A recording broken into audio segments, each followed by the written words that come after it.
Kepada sahabatku di dunia sebelah, aku menulis malam ini dengan jari yang masih dingin karena ruang kantor terlalu sejuk. Aku berharap kamu baik, karena di kotaku hari ini, indeks cemas naik tipis menjelang sore. Di layar kerjaku, peta warna bergerak pelan, dan aku tahu banyak orang menahan napas menunggu siaran malam. Namaku Anara, dan aku sering duduk paling akhir di ruangan tempat kami menyusun ramalan emosi harian. Aku tidak akan menjelaskan aturan dasar di tempatku, karena kamu pasti sudah membayangkan dari cerita yang pernah kubisikkan. Aku ingin langsung bercerita tentang hari yang lumayan panjang ini. Pagi tadi, kami memeriksa sensor di atap menara pos selatan. Udara mengirimkan warna tenang yang lembut, seperti kota baru saja bangun dari tidur yang cukup. Lalu ada seberkas tegang di jalur menuju pasar timur, tipis tapi konsisten. Aku menandai jalur itu di dashboard, karena pola seperti itu sering menjadi awalan sebuah gesekan. Rekanku, Dara, mengangkat alis dan menanyakan apakah ini akan menjadi siaga level 1. Aku menjawab, belum, karena amplitudo masih di bawah ambang. Kami memutuskan untuk menayangkan peringatan ringan saja di feed kantor, agar orang menyiapkan payung emosi kecil untuk siang hari. Kamu mungkin bertanya, apa itu payung emosi kecil? Itu adalah alat pribadi yang menyaring sebatas radius 1 meter, cukup untuk menenangkan diri tanpa memengaruhi orang lain. Banyak orang memakainya saat rapat penting, atau ketika naik kereta yang padat. Di jalan pulang kerja nanti, kamu bisa membayangkan trotoar yang penuh dengan payung seperti itu. Warnanya cenderung netral, agar tidak mencuri perhatian. Kota kami sudah belajar untuk menghormati ruang personal yang rapuh. Siang menjelang, ada lonjakan iri yang tidak kami duga. Titiknya muncul di sebuah pusat perbelanjaan yang baru dibuka minggu lalu. Kami melihat warna tajam memercik dari lantai 3, lalu merembet ke dua sisi. Di saat seperti itu, tugas kami adalah menstabilkan informasi agar tidak menyalakan api lain. Aku menempatkan pesan di siaran lokal, sederhana dan langsung, agar orang sadar dan menjaga diri. Kalimatku berbunyi bahwa kerumunan padat menimbulkan rasa terbatas, mohon beri jarak, mohon istirahat sejenak, minum air, dan jangan memancing perbandingan. Kamu tahu, perbandingan adalah bahan bakar untuk iri. Di balik layar, kami selalu berdiskusi tentang bahasa yang paling ringkas dan aman. Kami menghindari kata yang mendorong orang saling menunjuk, karena itu akan menaikkan warna tajam lain. Ada tim kecil yang khusus memeriksa dampak kata terhadap peta warna dalam waktu singkat. Mereka mengamati pengaruh satu kata terhadap jalur pulang kerja, terhadap antrean kasir, dan terhadap kelas sore di sekolah. Pagi ini juga ada rapat singkat dengan bagian kepatuhan. Mereka mengingatkan lagi bahwa data harus selalu dalam bentuk agregat wilayah. Tidak boleh ada siaran yang merujuk pada individu atau kelompok kecil yang bisa ditebak. Aku paham alasan itu, dan aku setuju. Transparansi yang berlebihan bisa berubah menjadi penghakiman. Kami hidup dengan prinsip sederhana, kamu aman selama kami melihatmu sebagai bagian dari latar yang luas. Di antara tugas hari ini, aku menerima email dari seorang guru sekolah dasar. Ia meminta materi sederhana untuk kelas literasi emosi minggu depan. Anaknya yang kelas 4 suka menebak warna tetangga, lalu menertawakan tebakannya sendiri. Gurunya khawatir karena permainan kecil bisa mendorong kebiasaan menilai tanpa data. Aku menuliskan beberapa latihan yang aman dan hangat. Misalnya, minta anak memeriksa warna dirinya sendiri di jam tertentu, lalu menulis satu kalimat tentang kebutuhannya saat itu. Minum air, duduk, berjalan sebentar, atau bertanya dengan sopan, itu pilihan yang sederhana. Anak akan belajar bahwa warna adalah sinyal untuk merawat diri, bukan alat untuk menilai orang lain. Siang itu, seorang pedagang kecil mengirim pesan kepadaku. Namanya Lila, dan dia membuka kios minuman herbal di sudut pasar lama. Ia mengatakan, Ramalan pagi membantunya menyiapkan paket minuman yang menenangkan untuk jam padat. Pendapatannya naik sedikit, dan ia merasa berguna untuk lingkungan. Aku tersenyum membaca pesannya, karena inilah sisi yang membuatku kuat menghadapi sisi lain yang lebih berat. Sisi berat itu tiba mendekati sore. Di layar kami, muncul celah aneh di pusat kota. Bukan warna tajam, bukan pula warna lembut. Ia seperti celah tanpa warna. Kami menyebutnya zona putih murni. Zona putih murni mengganggu semua warna yang lewat. Ia seperti ruang yang membatalkan sinyal, sehingga peta berhenti bercerita di bagian itu. Rekanku Aris berkata bahwa ini mungkin ulah operator filter ilegal. Aku tidak mau cepat menyimpulkan, karena pola ini juga pernah terjadi saat sensor mengalami gangguan pasokan listrik. Kami mengirim tim lapangan dengan protokol standar. Mereka memeriksa panel, kabel, dan ventilasi udara. Sementara itu, kami mendapat kabar dari bagian keamanan kota. Ada laporan jarahan kecil di dekat zona putih murni. Modusnya selalu sama, pelaku bergerak melalui jalur yang tidak terdeteksi warna. Toko kecil kehilangan barang, tetapi kamera hanya menangkap bayangan. Opini publik cepat naik ketika warna tidak bisa membantu. Orang cemas, karena mereka terbiasa pada peta yang bercerita. Aku paham reaksi itu, karena warna sudah menjadi kebiasaan harian kami. Ketika warna berhenti berbicara, orang merasa sendirian. Aku menahan diri agar siaran tidak berubah menjadi tuduhan tanpa dasar. Kami memilih kalimat yang mengajak warga menjaga ritme aktivitas dan menghindari kerumunan di sekitar celah. Polisi kota bekerja sama dengan teknisi, dan aku mendukung dengan data jarak jauh. Di tengah kekacauan kecil itu, ada kabar bahagia. Seorang pemuda mengirimkan rekaman lamaran yang berjalan sederhana, tapi hangat. Warna syukur mengalir pelan di sekitar mereka, lalu menenangkan kerabat yang gelisah. Rekaman itu menjadi pelipur lara di kantor. Kami memutarnya sebentar, lalu kembali ke layar peta. Kamu mungkin bertanya, apakah kami senang saat warna lembut menyebar? Ya, tentu saja. Tetapi kami tetap harus kritis. Warna lembut yang tidak seimbang bisa menutupi kebutuhan yang belum tertangani. Ketika semua tampak baik, orang cenderung menunda menyelesaikan masalah kecil. Pada malam hari, aku menyiarkan ramalan utama. Aku berbicara pelan dan jelas, karena malam meminta suara yang tidak terburu-buru. Aku menyebutkan jalur pulang yang relatif aman, dan aku menyarankan warga yang lelah untuk mengambil rute yang lebih tenang. Aku tidak menyebut zona putih murni secara langsung, tetapi aku menandai wilayah itu sebagai area pemeliharaan. Setelah siaran, aku duduk lama menatap layar. Aku punya kisah yang tertahan di tenggorokan. Beberapa waktu lalu, aku pernah dituduh membocorkan peta ke sebuah merek.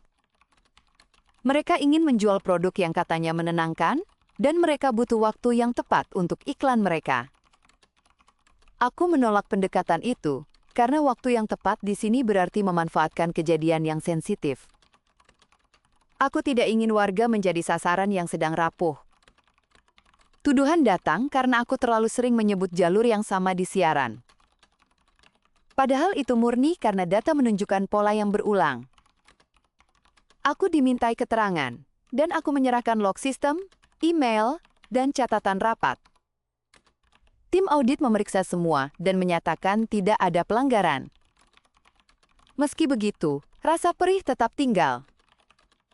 Sejak saat itu, aku lebih hati-hati dalam memilih kata. Kata yang terlalu tajam bisa menorehkan luka di mata orang yang sudah lelah. Kata yang terlalu halus bisa membuat orang menyepelekan kebutuhan yang mendesak. Di antara dua tepi itu, aku belajar berjalan pelan. Aku ingin kamu tahu, pekerjaanku ini sering membuatku terjaga hingga larut. Aku memikirkan orang yang tidak kukenal, dan aku ingin mereka pulang dengan hati yang lebih stabil. Aku memikirkan diriku sendiri. Apakah aku masih jujur pada alasan awalku memilih pekerjaan ini? Aku memilih karena aku percaya warga perlu informasi yang aman dan berguna. Aku memilih karena aku percaya kita bisa hidup tanpa saling menyudutkan. Hari berganti, dan aku terus menulis kalimat pendek yang memengaruhi langkah banyak orang. Kadang aku takut karena kata bisa menjadi batu atau menjadi air.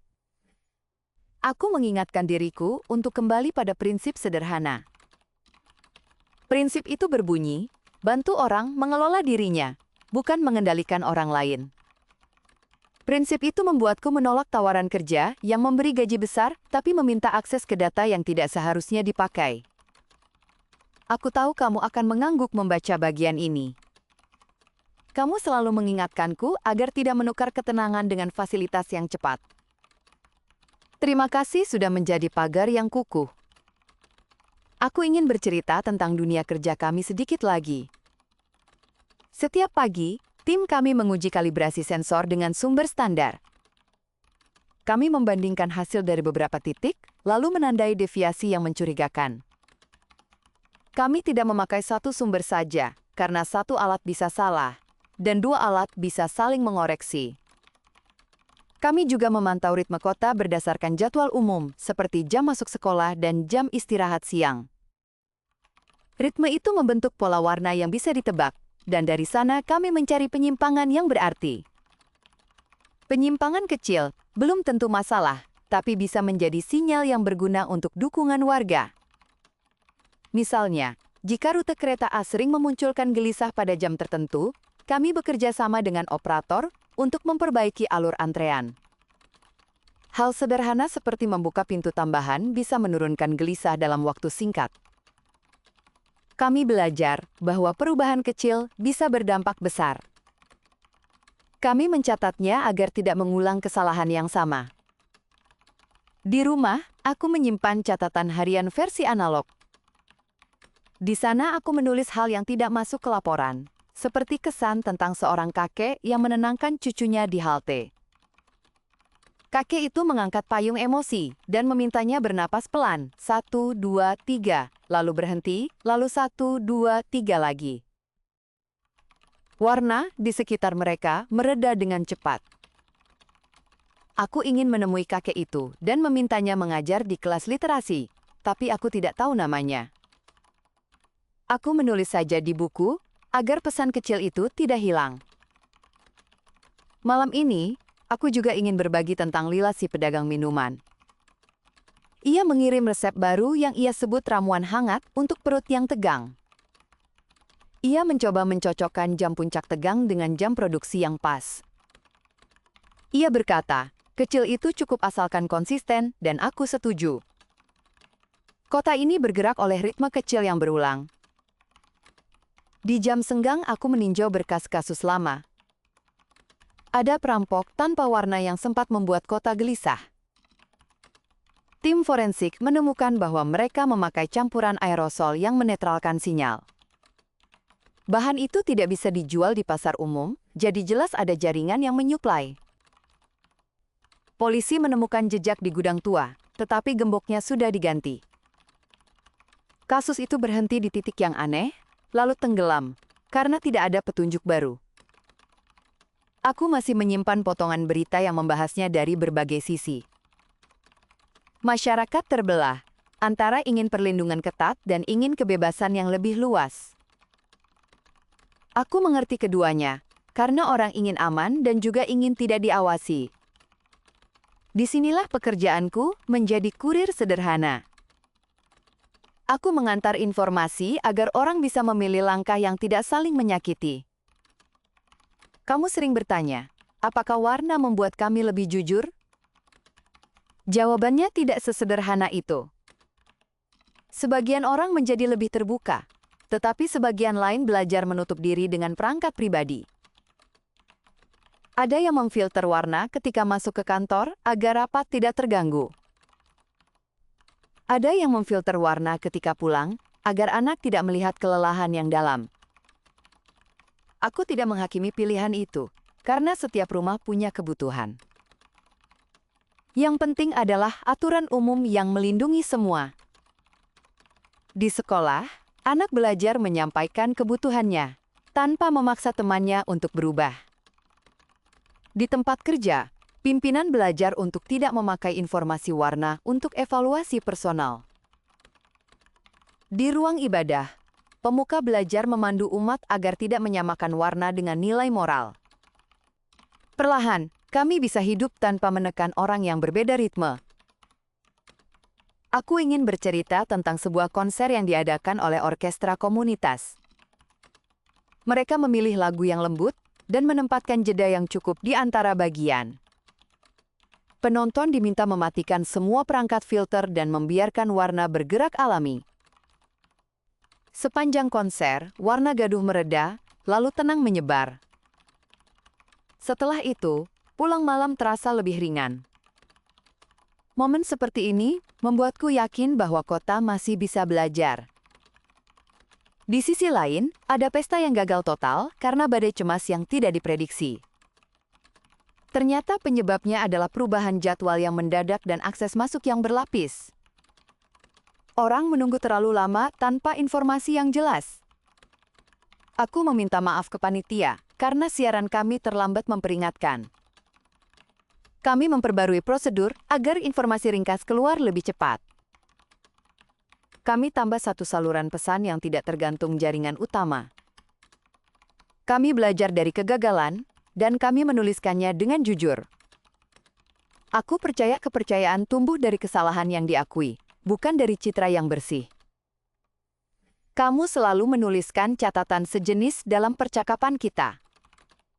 Kamu berkata bahwa warga tidak butuh tokoh yang sempurna, tetapi butuh orang yang mau belajar.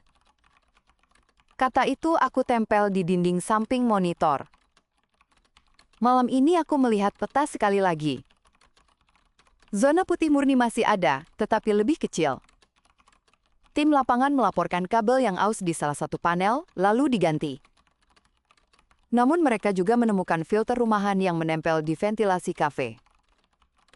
Pemilik kafe mengaku hanya ingin ruangnya terasa netral agar pengunjung betah. Aku percaya niatnya baik, tetapi efeknya tidak kecil ketika ruang itu jadi jalur transit. Kota akan membicarakan ini, aku yakin. Pertanyaannya sederhana. Seberapa jauh ruang pribadi boleh memengaruhi ruang bersama? Jawaban kami pasti akan berubah dari waktu ke waktu. Kami berlatih mendengar, mencatat, dan mengubah aturan dengan hati yang tenang. Ada bagian yang menyentuhku saat membaca pesan dari pasangan yang gagal menikah. Mereka batal karena keluarga saling membaca cemas satu sama lain selama persiapan. Mereka menunda, lalu kehilangan semangat. Aku ingin menulis surat panjang pada mereka, tetapi aku tidak berhak masuk ke ruang itu. Aku hanya bisa menyiarkan hal yang umum, seperti cara membuat jadwal persiapan yang tidak menekan semua pihak. Aku hanya bisa menyarankan titik istirahat dan batas undangan yang realistis. Aku berharap mereka menemukan jalannya sendiri. Dalam perjalanan pulang, aku melewati jembatan yang menghadap ke sungai. Malam itu, warna tenang turun pelan seperti hujan ringan. Orang berjalan tanpa tergesa, dan banyak yang menutup payung emosi mereka. Udara berasa ringan, dan aku ingin menanggalkan sepatuku, tapi trotoar terlalu dingin. Aku tersenyum pada diriku sendiri, karena kebiasaan kecil bisa menjadi jangkar di hari yang padat. Aku menyalakan lampu kecil di kamar dan membuka laptop lagi. Aku menulis surat ini untukmu, sahabat di dunia sebelah yang tidak bisa kutatap matanya. Aku menuliskan kejadian hari ini tanpa hiasan, agar kamu bisa merasakannya tanpa beban. Aku ingin kamu tahu bahwa kami juga suka tertawa. Kami punya acara komedi yang menertawakan payung yang terlalu besar dan filter yang terlalu tipis. Kami suka bercanda bahwa hari Senin selalu berwarna abu yang lengket. Tawa membuat kota bertahan. Tapi kami juga tahu kapan harus berhenti bercanda. Saat seseorang menangis di halte, orang sekitar tahu untuk diam dan memberi jarak. Diam adalah cara lain untuk hadir. Kamu pernah bertanya, apa manfaat terbesar dari warna yang terlihat di udara? Bagiku, manfaatnya ada di perbaikan kecil yang nyata di ruang publik. Antrean yang lebih sabar, kelas yang lebih tertata, rapat yang lebih singkat, dan jalan pulang yang tidak memicu amarah. Kamu juga bertanya, apa risikonya? Risiko terbesar adalah kita lupa bahwa manusia lebih luas dari warna yang tampak. Orang punya alasan yang tidak selalu bisa dibaca oleh sensor. Orang punya kisah yang tidak selalu ingin dibagikan. Itulah sebabnya aturan privasi dibuat, dan itulah mengapa kami tegas pada pelanggaran. Kami pernah menutup sebuah perusahaan yang menguji seleksi karyawan dengan membaca riwayat warna pribadi. Mereka berkilas soal efisiensi, tetapi kami melihat luka yang nyata pada orang yang dirugikan. Kota berdiri di sisi warga. Aku ingin kamu membayangkan sesuatu yang sederhana. Bayangkan trotoar pagi dengan pekerja yang berjalan pelan sambil memegang kopi. Bayangkan warna lelah yang menurun ketika kios roti membuka pintu dan menyapa dengan suara ramah. Bayangkan sopir bus yang menunda berangkat 1 menit, agar kursi kosong tidak memicu saling dorong. Tidak ada keajaiban di sana, hanya kebiasaan yang dipilih bersama. Jika kamu bertanya apakah dunia kami lebih baik, aku tidak akan mengklaim itu. Dunia kami hanya berbeda. Kamu punya ruang untuk menebak perasaan orang, dan kadang tebakannya membawa kejutan yang menyenangkan. Kami punya warna yang membantu menata langkah, dan kadang warna itu membuat kami terlalu hati-hati. Kita berdua sedang belajar, hanya jalurnya yang tidak sama. Di penghujung surat ini, aku mengingatkan diriku untuk beristirahat. Esok pagi, aku harus kembali ke ruang siaran dan menyusun kalimat yang seimbang. Aku akan menyiapkan 3 versi kalimat, lalu memilih yang paling melindungi warga. Aku akan mengirim materi kelas pada guru sekolah dasar itu. Aku akan menulis pesan pendek untuk Lila, agar ia terus membuat ramuan hangatnya. Aku akan menghubungi teknisi untuk memeriksa kabel di panel utara, karena angka beban mulai naik. Aku akan memikirkan satu pertanyaan yang harus kami jawab bersama. Pertanyaan itu tentang seberapa banyak kota boleh netral, dan seberapa jauh kita menerima warna yang kadang tidak nyaman. Aku percaya jawaban yang baik lahir dari percakapan yang panjang. Itu sebabnya aku menulis surat ini. Kamu selalu memberi tanggapan yang jujur, dan aku menghargainya. Kamu membuatku ingat bahwa tujuan kerja ini bukan angka di laporan, melainkan hari yang lebih ringan di pundak orang biasa. Terima kasih sudah membaca sejauh ini. Aku akan menutup laptop setelah mengirimkan surat ini, lalu menutup mata beberapa menit. Aku ingin bermimpi tentang jembatan yang kosong dan angin yang tenang. Aku ingin bangun dengan kepala yang tidak penuh. Aku ingin memulai hari dengan kalimat yang sederhana dan cukup. Untuk sahabatku di dunia sebelah, aku titip satu harapan kecil. Semoga kamu bisa berjalan pelan di pagi ini, tanpa terburu dan tanpa takut. Semoga kamu menemukan orang yang menanyakan kabarmu tanpa syarat. Semoga kamu bisa makan siang dengan rasa yang jelas, tanpa pikiran yang menempel di langit-langit mulut. Jika suatu hari kamu datang berkunjung, aku ingin mengajakmu berdiri di atap menara pos selatan. Kita akan melihat warna di udara seperti lalu lintas yang tertata. Kita akan mendengarkan kota yang bernafas pelan. Jika kamu tidak datang, tidak apa, karena surat ini sudah sampai. Aku menutup surat ini dengan hati yang tenang. Salam hangat dari aku. Dari temanmu yang tinggal di dunia sebelah. Terima kasih sudah mendengarkan surat ini sampai akhir. Jika kamu suka, tolong tekan tanda suka, langganan, dan tulis komentar agar aku tahu bagian mana yang paling menyentuhmu. Jika kamu ingin mendukung kanal ini, silakan gunakan kode di pojok kanan bawah atau tautan di deskripsi video untuk berdonasi. Di deskripsi video juga ada tautan menuju karya lain dari seri yang berbeda, silakan jelajahi jika kamu penasaran. Sampai jumpa di episode berikutnya, jaga dirimu, dan kutunggu kamu menonton cerita yang akan datang.